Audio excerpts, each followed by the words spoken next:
RPSC का ये video English में बनाया गया है। बेसिकली जितने भी आरपीएससी के स्टूडेंट्स होते हैं या अगर आप राजस्थान यूनिवर्सिटी के जूलॉजी एंट्रेंस इत्यादि की प्रिपरेशन कर रहे हैं तो हिंदी का बहुत ज़्यादा इसमें बोलबाला रहता है। आपका जो माध्यम होता है उसको पूरी तरह से अंग्रेजी में परिवर्तित किया जाना संभव नहीं होता और हमारे लिए भी पूरी तरह संभव नहीं होता कि संपूर्ण रूप से इसको हिंदी में पढ़ाया जाए। ये जो वीडियो है ये एक डेमोन्स्ट्रेशन है कि एक्चुअली अंग्रेजी हिंदी का मिक्स हम लोग किस तरीके से करने वाले हैं। वीडियो की शुरुआत में हमने कुछ प्रश्नों को डिस्कस किया है। एक्चुअली जो थ्योरी हम लोग वीडियो के अंदर डिस्कस करने वाले हैं, उन थ्योरी पर क्या-क्या प्रश्न बन सकते हैं, भैया आप यूँ कहें, किन प्रश्नों के उत्तर देने के लिए आपको इस तरह की थ्योरी पढ़नी है, ये बताने के लिए किया गया है। तो पहले आप लोग क्वेश्चन को देखिएगा, क्वेश्चन की आंसरिंग देखिएगा, उसके बाद इसकी थ्योरी को आप तैयार करने का प्रयास कीजिएगा।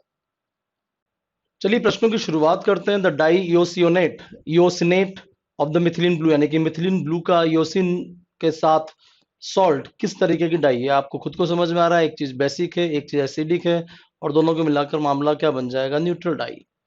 विच is the correct order of the staining reagent in the gram staining? Gram staining में जितने भी तरह के स्टेन इस्तेमाल किए जाते हैं उनका ऑर्डर क्या है? यानी कि जब आप मिक्सिंग करोगे किसी सिस्टम में तो किस ऑर्डर में आप मिक्सिंग करोगे? क्रिस्टल वायलेट सबसे पहले डाला जाता है, सेफ्रोनिन उसके बाद हो नहीं सकता, उसके ठीक बाद होता है आयोडीन सॉल्यूशन, उसके बाद अल्कोहल के साथ ट्रीटमेंट और उसके बाद सेफ्रोनिन। तो हमारा गया ये पूरा का पूरा सिस्टम, क्योंकि बाकी की सारी चीजें क्रिस्टल वायलेट के बाद आप ये डाल नहीं सकते, ये हो नहीं सकता, ये तो पूरी तरह से गलत है, तो इसको हमने हटा दिया। So will be going for this particular thing. ठीक है, answer will be the B. Bacteria जो कि पर्पल या वायलेट कलर के नजर आते हैं आफ्टर ग्राम स्टेनिंग, यहाँ पर हम ग्राम स्टेनिंग थोड़ा समझ लें कि ग्राम स्टेनिंग के बारे में कही जा रही है। वो कौन होते हैं? पर्पल कौन से होते हैं? पॉजिटिव। और जो ग्राम नेगेटिव होता है वो क्या होता है? रेड होता है बिकॉज ऑफ सेफ्रेनिन। इनमें से कौन सी बात ग्राम नेगेटिव बैक्टीरिया के लिए सच है? ग्राम नेगेटिव बैक्टीरिया में अल्कोहल ट्रीटमेंट की वजह से permeability of cell wall increase कर जाती है और बात थोड़ी समझ में कम आती है भाई। क्रिस्टल वायलेट जो है उसका आयोडीन के साथ कॉम्प्लेक्स इज एक्सट्रैक्टेड, हट जाता है। पोर साइज जो है वो कम होती है और क्रिस्टल वायलेट आयोडीन का कॉम्प्लेक्स बाहर नहीं निकल पाता। अल्कोहल ट्रीटमेंट जो है सेल वॉल की परमेबिलिटी को बढ़ा देता है जिससे कि क्रिस्टल वायलेट आयोडीन के जो कॉम्प्लेक्स है वो बाहर निकल जाते हैं और ये जो चॉइस है ये थोड़ा सा अच्छी लगती है। Answer is D. Gram positive bacteria इनमें से किसके लिए ज्यादा ससेप्टेबल होंगे, यानी कि जो रिएक्शन है किसके लिए ज्यादा दिखाएंगे? तो ग्राम पॉजिटिव बैक्टीरिया में मामला क्या होता है? सेल वॉल थिक होती है और थिक सेल वॉल का जो सारा का सारा कंसेप्ट है, थिक सेल वॉल किसकी होती है? पेप्टाइडोग्लाइकेन। इनमें से कौन है जो पेप्टाइडोग्लाइकेन के साथ जल्दी से प्रॉब्लम क्रिएट करेगा? और वो होगा पेनिसिलिन। ट्रांसपेप्टाइडेशन वाली रिएक्शंस आपको बिल्कुल अच्छे से पता है। Which of the following technique help in the demonstrating spore structure in the bacteria as well as the free spore? Spore के लिए कौन सी वाली? एंडोस्पोर स्टेनिंग, फेमस नाम खुद ही कह रहा है। ग्राम स्टेनिंग में आयोडीन किस तरीके से इस्तेमाल किया जाता है? मॉडरेंट की तरह इस्तेमाल किया जाता है, ये आप स्टेनिंग के दौरान अभी वीडियो के अंदर देखेंगे। इनमें से कौन सा एग्जाम्पल ग्राम नेगेटिव बैक्टीरिया का है? फेमस एग्जाम्पल जो लगातार आप लोग इस्तेमाल कर रहे हो, इट इज ई कोलाई। ये इस तरह के जो प्रश्न हैं मेरे इस वीडियो के अंदर आप लगातार देखोगे। आज हमें बात करनी है माइक्रोस्कोपी के बारे में। और माइक्रोस्कोपी शुरुआत करने से पहले थोड़ा सा हम ये समझ लें कि माइक्रोस्कोपी के लिए जो तैयारियां की जाती है वो कैसे की जाती है। जिस सैंपल को हम स्टडी करने वाले हैं उसको हमें पहले तैयार करना होता है और तैयार करने से संबंधित कुछ एक टर्म्स होती हैं। आपने सैंपल को एक लिविंग ऑर्गेनिज्म से उठाया है तो उस सैंपल के उठाने को तरीके को बोलते हैं बायोप्सी। ठीक है, अगर आपने एक डेड ऑर्गेनिजम्स उठाया है तो इसको बोलते हैं नेक्रोप्सी। फिक्सेशन यानी कि जो आपका सैंपल है वो एंजाइम्स और बैक्टीरिया के द्वारा नष्ट न हो जाए तो उसको फिक्स किया जाता है। और ये जो प्रक्रिया कही कही जाती है, ये डिस्ट्रक्शन करने की जो प्रक्रिया है उसको बोलते हैं ऑटोलाइसिस। और ऑटोलाइसिस से बचने की प्रक्रिया को जो अपनाया जाता है उसको बोलते हैं फिक्सेशन। तो ऑटोलाइसिस न हो जाए इसके लिए फिक्सेशन किया जाता है। तो तीन तरह के terms, biopsy, necropsy and autolysis. Autolysis को रोकने के लिए फिक्सेशन। टिश्यू ब्लॉक जो फिक्स किया गया है उसकी जो मोटाई होनी चाहिए वो बहुत बड़ी नहीं होनी चाहिए, क्योंकि अगर आप लाइट माइक्रोस्कोपी यूज कर रहे हो तो हर चीज नॉन ट्रांसपेरेंट हो जाएगी। लाइट माइक्रोस्कोपी के लिए थोड़ा बहुत लाइट जाना चाहिए, नहीं तो हर चीज काली काली नजर आएगी आपको। आप लोगों ने जब एक्सपेरिमेंट किए होंगे अपने ग्रेजुएशन में तो थिन स्लाइड्स बनाने पर जोर दिया जाता होगा कि थोड़ा बहुत प्रकाश उसमें से गुजरे, वरना उसका इमेज प्रॉपर नहीं बनेगा। नाउ जो टिश्यू प्रिपरेशन है, जब हम टिश्यू को तैयार करते हैं sample as a sample study करने के लिए, तो क्या-क्या स्टेप्स होंगे वो जरा देख लें। पहली चीज यूजुअली प्रेफर किया जाता है कि बॉडी से फ्रेश टिश्यू लिया जाए। डेड टिश्यू में वैसे ही पानी पूरा निकल चुका होता है, अगर आप प्लांट वगैरह ले रहे हो या एनिमल का ले रहे हो तो सड़ चुका होता है। फ्रेश टिश्यू में जो एग्जैक्ट स्ट्रक्चर है वो आपको नजर आएगा। ठीक है, ये तो एक पहली तैयारी करने वाली बात हुई। पहला जो प्रोसीजर किया जा रहा है वो किया जा रहा है फिक्सेशन। क्यों किया जा रहा है कि आपका जो सैंपल है वो वक्त के साथ खराब ना हो जाए। इसके लिए मुख्य रूप से जो इस्तेमाल की जाती है, लाइट माइक्रोस्कोपी वगैरह में तो फॉर्मेलिन इस्तेमाल किया जाता है, जो कि लगभग 10% फॉर्मेल्डिहाइड होता है। जो बदबू आती है ना लेबोरेटरी में, वो ये इसी चीज की होती है। इलेक्ट्रॉन माइक्रोस्कोपी में मुख्य रूप से जो फिक्सेटिव इस्तेमाल होते हैं वो होते हैं ऑस्मियम टेट्राऑक्साइड। Osmium tetroxide. खास बात किसी भी तरह के फिक्सेटिव एजेंट की कि वो जो स्ट्रक्चर है सामने सैंपल वाला, उसके ढेर सारे क्रॉस लिंकेजेस प्रोड्यूस कर देता है, विशेष रूप से लाइसिन के साथ रिएक्शन करते हुए ये फॉर्मेल्डिहाइड करेगा। तो वो ओवरऑल एक स्थायी अवस्था में आ जाता है। दूसरी बड़ी चीज की जाती है फिक्सेशन के ठीक बाद एम्बेडिंग। एम्बेडिंग मतलब किस चीज को उसके अंदर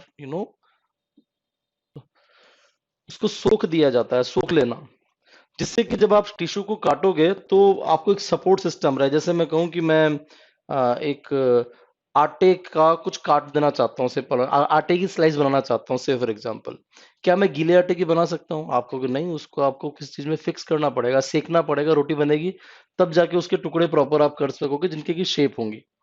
हम ये एक ठोस अवस्था पैदा करना चाह रहे हैं, तो इसके लिए हम पैराफिन या प्लास्टिक रेजिन का इस्तेमाल करेंगे। तो ये जो पैराफिन या प्लास्टिक रेजिन है, हमारे सैंपल में पूरी तरह से सोख लिया जाएगा। हमारा सैंपल पोरस होता है और ये इसके अंदर जा जाके पूरा इसको इतना ठोस बना देगा कि जब अगली स्टेप आएगी, जब हम इसको काटना चाहेंगे तो इसको बड़ा आराम से कर सकते हैं।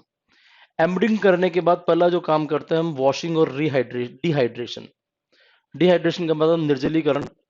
यहाँ जो फंडा होता है कि असेंडिंग ऑर्डर में अल्कोहल की सीरीज ली जाती है। 50% अल्कोहल से ट्रीट किया, फिर 60% से किया, 70%, 80%, इस तरह से करते करते 90% अल्कोहल और 95% अल्कोहल से भी ट्रीट करवाया जाता है। इस प्रोसीजर में ये जो असेंडिंग ऑर्डर है, इसमें जो टिश्यू सैंपल है उसका कंप्लीट डिहाइड्रेशन हो जाता है, पानी निकल गया पूरा। एक बार फिर आपने इसकी क्या की, क्लियरिंग कर ली। क्लियरिंग करने में आपने जो पैराफिन और अल्कोहल वगैरह है उसको आपने रिमूव कर दिया। अब आप कहोगे यार जोड़ा क्यों था जब निकालना ही था? तो फंडा ये था कि आपका जो टिश्यू था, से फॉर एग्जांपल ये आपका एक सुंदर सा टिश्यू था, इसको आपने खोखला बना दिया। देखा जाए तो इस तरह से डिहाइड्रेशन करके खोखला बना दिया, पानी हटा दिया, लेकिन शेप वैसी की वैसी ही बनी हुई है। अब इसका शेप नहीं बिगड़ा, शेप वहीं का वहीं अटक गया है। ठीक है, तो पैराफिन डाल के आपने शेप को मेंटेन किया पहले, फिर पानी पूरा का पूरा हटा दिया और फिर पैराफिन को भी हटा दिया। ये हटाने के लिए आपने जाइलोल या ट्यूलोल का इस्तेमाल किया। तो स्टेप्स दोबारा सुनेंगे। फिक्सेशन किया, एम्बडिंग की, एम्बडिंग करने के बाद वॉशिंग और डिहाइड्रेशन किया, और वापस से जो एम्बडिंग किया था उसको क्लियर कर लिया। सब साफ हो गया। अब आपको नेक्स्ट बनाना है ब्लॉक। आपने ब्लॉक मेकिंग करने के साथ साथ आपने सेक्शन कटिंग की, जो कि माइक्रोटोमी कही जाती है। पतली मशीन होती है वैसे तो। मैं एनिमल सेक्शन के बारे में बात कर रहा हूँ। प्लांट सेक्शन में तो आपने ब्लेड इस्तेमाल कर ली होगी। और इतना सब ये सारा जो प्रोसीजर चल रहा है ये एनिमल सेक्शन के लिए हो रहा है भाई। प्लांट के लिए तो आप सिंपली फॉर्मेलिन या जो भी चीज में डाला और सेक्शन काट देते हो। फिर उसके बाद जब आपने स्लाइड बना ली, तो आपने ग्लास स्लाइड के ऊपर उसको स्थापित किया, उसको बोलते हैं माउंटिंग। कोई कचरा वगैरह रह जाए, कोई प्रॉब्लम रह जाए, तो उसको एक बार फिर क्लियरिंग किया जाइलोल या टिलोल से। और लास्ट में उसको अल्कोहल के डिसेंडिंग ऑर्डर में लगभग 70% अल्कोहल तक वापस लाते हैं। 95, फिर आपका 90, फिर 80 और अप टू 70% तक वापस से रिहाइड्रेट किया जाता है। ये आपका रिहाइड्रेशन इसलिए किया जाता है कि जो उसकी प्राकृतिक अवस्था है वापस से बन जाए, जो फॉर्म आपने शुरू किया था वो वापस बन जाए। याद रखना, प्राकृतिक अवस्थाएं मेंटेन करने के लिए 70% अल्कोहल इस्तेमाल होता है। आपका हमारा सबका टिश्यू 70% का फंडा क्या होता है? 70% ही क्यों? क्योंकि इसमें दोनों गुण है। 70% में अल्कोहल अल्कोहल भी है और पानी भी है, तो उसके अंदर पोलैरिटी भी है और हाइड्रोफोबिसिटी भी है। तो कुल मिलाकर मामला बीच का हो जाता है। फिर अगली चीज आती है स्टेनिंग। स्टेनिंग की वजह से तो बहुत सारे अपन आगे पढ़ने वाले हैं। मुख्य रूप से न्यूक्लियर स्टेन यानी कि न्यूक्लियस को स्टेन करने के लिए हेमेटॉक्सिलिन, जो कि बेसिक स्टेन है और वाटर सॉल्युबल है, और इसके लिए काउंटर स्टेन यानी कि जो हेमेटॉक्सिलिन से स्टेन नहीं हो पाया तो counter stain is eosin. Last में एक बार फिर स्टेन से ट्रीट करने के बाद स्टेन को आपने समय दिया कि वो बिल्कुल अटक जाए, और लास्ट में आपने एक बार फिर क्लियरिंग की, और आपका जो टिश्यू सैंपल है उसके ऊपर कवर ग्लास लगा के आपकी स्लाइड फिक्स बन गई। ये जो तरीके हैं ये वो फिक्स स्लाइड बनाने के हैं जो आपको लेबोरेटरी में स्टडी करने के लिए दी जाती है। और आप लोग जो स्टडी करते हो उसमें इतना सब कुछ नहीं करते, उसमें आप सिंपली थिन सेक्शन काटते हो और स्टडी कर लेते हो। ठीक है, ये छोटी मोटी चीजें हैं। हर एक चीज पर सिर्फ आपको पता होना चाहिए वो चीज इस्तेमाल क्यों होती है, शुरुआत में एम्बेडिंग क्यों की, शुरुआत में डिहाइड्रेशन क्यों किया, माइक्रोटोमी क्या होती है, माउंटिंग क्यों की जाती है, वगैरह वगैरह। पहले हम बात कर रहे हैं थोड़ा फिक्सेशन की प्रक्रिया में। फिक्सेशन की प्रक्रिया या तो डीनेचुरेशन ऑफ एंजाइम या उसकी सक्रियता की कमी के द्वारा एक सेल की सभी मेटाबॉलिक इवेंट्स को रोक देता है। या तो डीनेचर करेगा या डिस्ट्रक्शन करेगा। ठीक है, सो या तो एंजाइम को पूरा नष्ट कर दिया या उनकी जो एक्टिविटी उसको खत्म कर देता है। इन दोनों तरीकों से आप बेसिकली ये कोशिश कर रहे हो कि आपका जो सैंपल है उसको खत्म करने वाले सभी लोग चुपचाप बैठ जाएं कि भैया हम खत्म नहीं करेंगे इस सैंपल को। सैंपल की रक्षा करने के लिए कर रहे हो। दो तरीके सामान्य तौर पर इसमें इस्तेमाल किए जाते हैं, फिजिकल मेथड और केमिकल मेथड। फिजिकल मेथड में हीटिंग और फ्रीजिंग, लेकिन सभी के लिए इस्तेमाल नहीं किया जाता। फ्रीजिंग में आप इस चीज को जरूर याद रखेंगे कि कई बार सैंपल्स को -196 डिग्री सेल्सियस पर ट्रीट करके एकदम से जमा दिया जाता है। किसी भी प्रकार की बायोलॉजिकल एक्टिविटी इस जगह पर संभव नहीं होती। दूसरे होते हैं केमिकल मेथड, जिसमें हम किसी पर्टिकुलर चीज में उसको डुबोते हैं या उसको किसी चीज में से गुजार देते हैं। इमर्जन यानी कि आपने सैंपल को किसी केमिकल के अंदर डुबो दिया, या सैंपल को किसी वेसल में से गुजार दिया, किसी जगह से गुजार दिया जिससे कि वो ट्रीट हो जाए। क्या क्या केमिकल फिक्सेटिव एजेंट इस्तेमाल होते हैं? एल्डिहाइड, इसमें फॉर्मेल्डिहाइड और ग्लूटरेल्डिहाइड। ग्लूटरेल्डिहाइड को इंपॉर्टेंट डालेंगे। एथेनॉल और मेथनॉल, ये भी आपके चीजें होती है। एसिड्स में आपके acetic acid, trichloro acetic acid और पिक्रिक एसिड। पिक्रिक एसिड को गोला लगाइए। और हैवी सॉल्ट्स मेटल में जैसे मैंने ऑस्मियम टेट्राऑक्साइड तो बता ही दिया, उसके अलावा मर्करी और क्रोमियम के ऑक्साइड्स भी इस्तेमाल किए जाते हैं। ये सब वो हैं जो फिक्सेटिव की तरह इस्तेमाल होते हैं माइक्रोस्कोपी में। कुछ माइक्रोबियल स्टेन जो हमें पता होना चाहिए, क्योंकि माइक्रोस्कोपी की जो पहली परिभाषा है वो यहाँ से शुरू होती है, क्योंकि आप कुछ चीजों को, दुनिया में जो लिविंग चीज उनके रंग नहीं होते और आपको अपनी आंखों से रंग दिखाई देते हैं ज्यादा बेहतर तरीके से, और उस रंग दिखाई देने की प्रक्रिया को बोलते हो आप कॉन्ट्रास्ट। जैसे मैं कहूं कि यहाँ कोई चीज रखी है, सपोज यहाँ मैंने इस वक्त स्क्रीन पे कुछ लाल रंग में लिखा है, कुछ नीले में लिखा है, कुछ काले में लिखा है। ऐसा क्यों किया कि कॉन्ट्रास्ट रहे, आपका ध्यान विशेष रूप से इन लाल चीजों पर चला जाए, क्योंकि मुझे लगता था ये महत्वपूर्ण है। तो हम भी क्या करते हैं, हमारी स्टडी करने के लिए स्टेन करते हैं कि हमारा ध्यान कुछ विशेष चीजों पर चला जाए। ठीक है, विशेष चीजों पर जाने का जो सीधा सीधा मतलब है कि आप एक ऐसी डाई से उसको अभिरंजित कर देते हो जिससे कि वो आपको प्रॉपर नजर आए और वो उसको बिगाड़े भी नहीं। क्योंकि एक जो स्टेन होना चाहिए ना, उसकी जो खास बात होनी चाहिए कि वो आपके सिस्टम के साथ जुड़े, आपके जो आपका जो माइक्रोब है या चाहे आपकी कोई सेल है, प्लांट सेल है, एनिमल सेल है, उसके साथ जुड़े, और उसकी जो स्ट्रक्चर है, खुद की स्ट्रक्चर सैंपल की, वो ना बिगड़े लेकिन वो चिपक जाए उसके साथ साथ।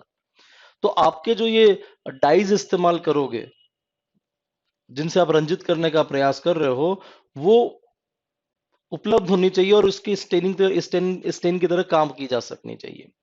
पहले थोड़ा हम ये बेसिक बातें करें कि इनका जो मॉलिक्यूलर स्ट्रक्चर होता है, ऑब्वियसली ज्यादातर लोग कार्बनिक होते हैं, और मॉलिक्यूलर स्ट्रक्चर के आधार पर तीन तरीके की डाइज होती हैं, ट्राइफिनाइल मेथिन डाइज, ऑक्साजाइन डाइज और थाइजाइन डाइज। थोड़ा सा इनके एग्जांपल्स पर आप थोड़ा दिमाग लगा लें, क्योंकि जो ट्राइफिनाइल मेथिन टाइप की जो डाइज होती हैं, स्टेन्स होते हैं, उनके नाम है मेलेकाइट ग्रीन, प्रमुख उदाहरण इनके, फुक्सिन, बेसिक फुक्सिन वगैरह आपने नाम सुना होगा, और फिनोल रेड। ये पहली लाइन जो है ये पहली कैटेगरी के हो गए। दूसरी कैटेगरी में आपके आती है ऑक्साजाइन डाइज, इसमें नाइल ब्लू, और क्रिस्टल वायलेट आता है, क्रिस्टल वायलेट अभी इस्तेमाल करेंगे हम। ट्राइजन डाइज में एज्योर ए और मिथाइल ब्लू, ये 3 तरह के उदाहरण आपके हो जाते हैं। तथ्यात्मक चीजों पर आ जाए यहाँ पर वापस से कि एसिडिक डाइज में acid dyes usually stain the basic components, यानी कि जो एसिडिक चीजें होंगी वो क्षारीय कंपोनेंट्स के साथ बाइंड करेंगे, और क्षारीय कंपोनेंट्स कौन से होते हैं, तो आपका साइटोप्लाज्म और एसिडोफिल ग्रेन्यूल्स। फिल फिल मतलब उसकी एफिनिटी किधर है, एसिड की तरफ। एसिडिक स्टेन जो होंगे वो बेसिक डाइज एसिडिक कंपोनेंट के साथ जुड़ेंगे, ठीक है। इसमें आपका आएगा मुख्य रूप से न्यूक्लियस। तो साइटोप्लाज्म को स्टेन करने के लिए एसिड फुक्सीन, ये रहा एसिड फुक्सीन, कौन सी कैटेगरी होगी, triphenyl methane dyes. Basic dyes में हेमेटॉक्सिलिन अभी अपन ने यूज किया था, और बेसिक फुक्सीन वहां से उठा लिया अपन ने। मिथिलीन ब्लू ट्राइजैन डाइज होगी। न्यूट्रल डाइज में they are consisting of the mixture of the acidic as well as basic dyes, ध्यान रखना ये डेफिनेशन प्रॉब्लम करती है। और ये दोनों ही प्रकार के मॉलिक्यूल के साथ बाइंड कर सकती है। फेमस एग्जांपल रेमानोवस्की डाइज, जो कि पॉलीक्रोम मिथिलीन ब्लू और इओसिन के मिक्सचर से बनती है। ये इंपॉर्टेंट है, प्लीज ध्यान रहेगा। रेमानोवस्की डाई जो है मिक्सचर से बनती है। मैं एक फेमस चीज आपको डिस्कस करूंगा जो आप लोग बहुत समय से पढ़ते आ रहे हो, वो है आपका ग्राम स्टेनिंग। ग्राम स्टेनिंग कैसे किया जाता है? ग्राम स्टेनिंग वैसे तो सबको पता है कि जो आपने एक स्मीयर प्रोड्यूस किया, बैक्टीरियल स्मीयर, उसको हीट फिक्स किया, उसको हीट फिक्सेशन किया, जैसा मैंने आपको कहा कि हीट फिक्सेशन जरूरी होता है। आपने उसको 30 सेकंड के लिए क्रिस्टल वायलेट, जिसको हम सीवी बोलते हैं लेबोरेटरी की भाषा में, सीवी के साथ ट्रीट करवाया, और फटाफट से उसको वाटर से साफ किया, रिंच कर दिया, मतलब पानी उसके ऊपर से गुजारा, सिर्फ 2 सेकंड के लिए। ज्यादा देर के लिए गुजारोगे तो आपका क्रिस्टल वायलेट बह जाएगा। इसके बाद आपने जो ग्राम आयोडीन है उसके साथ ट्रीट करवाया, जिसको हम कहेंगे आयोडीन सॉल्यूशन। ये आपका क्या होता है, जिससे कि ये आयोडीन सॉल्यूशन ट्रीट करवाया कि मॉडरेंट की तरह इस्तेमाल करता है, और आपके क्रिस्टल वायलेट को कंपैरेटिवली फिक्स कर देता है। और इसका ट्रीटमेंट दिया आपने 1 मिनट, 30 सेकंड के बाद 1 मिनट का ट्रीटमेंट दिया। एक बार फिर आपने वाटर से रिंच किया, फिर आपने एथेनॉल 95% एथेनॉल या एसीटोन, और आजकल लेबोरेटरी में प्रोपाइल अल्कोहल भी इस्तेमाल किया जा सकता है, ये भी इस्तेमाल होता है, के साथ 10 से लेकर 30 सेकंड तक ट्रीट करवाया, जिससे कि जो लिपिड टाइप की चीजें होंगी वो सोल्यूबलाइज हो जाए। एक बार फिर वाटर से रिंस किया आपने, और काउंटर स्टेन,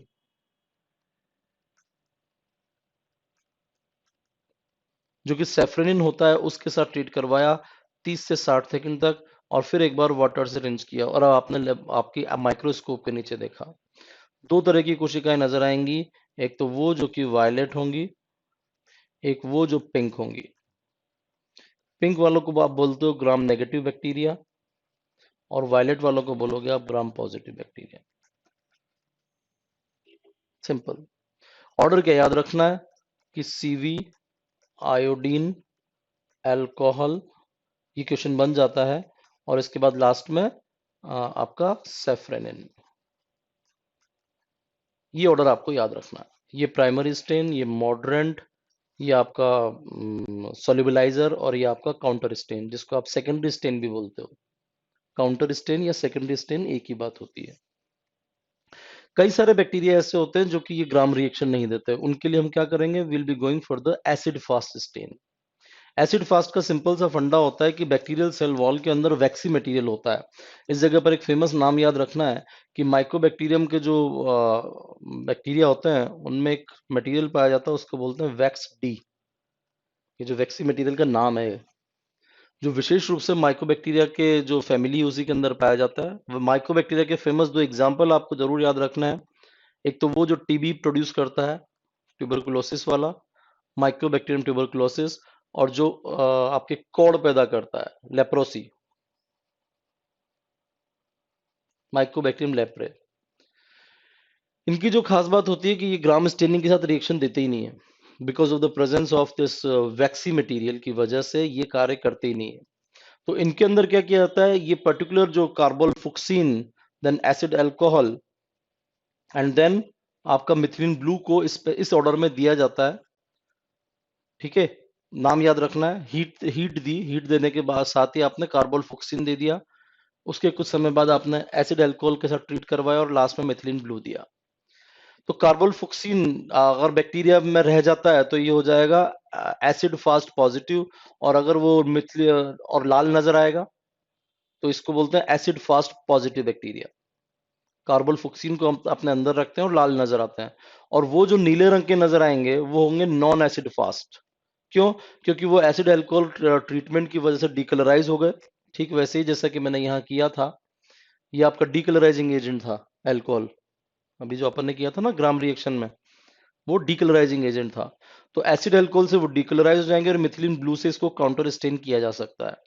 तो यहाँ पर एसिड फास्ट पॉजिटिव बोल दो या ओनली एसिड फास्ट बोल लो, और नॉन एसिड फास्ट, दो तरह की बैक्टीरिया की कैटेगरी यहाँ हो जाती है। इनको भी आप माइक्रोस्कोप में देखने वाले हो।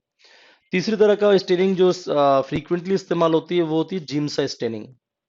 जिम्सा स्टेनिंग विशेष रूप से रिकेट्सिया की उपस्थिति को होस्ट सेल में दर्शाने के लिए किया जाता है, और सिर्फ रिकेट्सिया ही नहीं बल्कि ब्लड फिल्म में उपस्थित प्रोटोजोआ को भी इससे स्टेन करने के लिए इस्तेमाल किया जाता है। ये प्रोटोजोआ वाली बात को ध्यान रखना, कई बार एग्जाम में आ जाती है जिम्सा स्टेनिंग। माइक्रोस्कोपी में आगे बढ़ने से पहले कुछ बेसिक से तथ्यों पर हम बात कर लें कि माइक्रोस्कोपी में हम करने वाले क्या हैं। ठीक है, पहली बात जो हम करने वाले होते हैं वो होता है आपका इस प्रकार के शब्द: अवशोषण, अपवर्तन, विवर्तन, प्रकीर्णन और व्यतिकरण। ये 5 शब्दों का मैं बार बार इस्तेमाल करूंगा, और मेरी आपको सलाह है कि आप इन अंग्रेजी के शब्दों का भरपूर इस्तेमाल कीजिए और इनको अच्छे से समझ लीजिए। अवशोषण का मतलब होता है कुछ इस प्रकार की चीज। मैंने 3 दिया और 1 निकला, तो 2 क्या हो गया? अवशोषित हो गया। अपवर्तन का मतलब होता है कि एक मीडियम है, it is medium number n1, इसका मतलब है मीडियम नंबर n2। प्रकाश यहां से आया, टेक्निकली इसको कैसे जाना चाहिए था? सीधे के सीधे जाना चाहिए था, लेकिन माना कि इसको मैं सीधी लाइन जरा खींच लूं, क्योंकि सीधी लाइन खींचने में बड़ा प्रॉब्लम होएगा।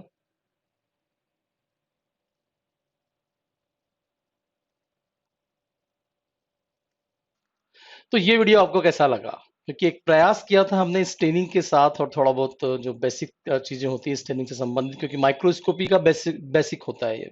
इसके बाद जो वीडियो है वो सारी की सारी माइक्रोस्कोपी के डिस्कशन और उनके डिस्क्रिप्शन के बारे में है, जिनसे काफी सारे प्रश्न सभी तरह के एग्जाम्स में आरपीएससी के पूछे जाते हैं। सो आप अपना फीडबैक मुझे जरूर बताएं, मेरा नंबर आपके पास है। Thank you very much.